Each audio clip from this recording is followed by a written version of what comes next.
ఇండియాలో especially women ఇంట్లోంచి బయటికి రారు, ఇంట్లోనే ఉంటారు. డైట్ అంత సరిగా తీసుకోరు.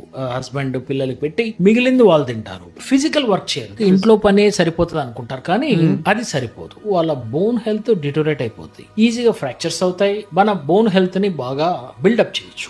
ఒకటి డైట్, మిల్క్ గానీ, యోగట్ గానీ, చీజ్ గానీ, బటర్ మిల్క్ గానీ, పన్నీర్ గానీ, ఈ రిలేటెడ్ ఫుడ్స్ తీసుకుంటే బోన్స్ ఆటోమేటిక్ గా గట్టిపడతాయి. సెకండ్ థింగ్ ఏంటంటే మనము సన్ కి ఎక్స్పోజ్ కావాలి. దానికి అట్లీస్ట్ 30 నిమిషాలు ఎండ తగలాలి. 3 ఎక్సర్సైజ్ చేసుకోవాలి.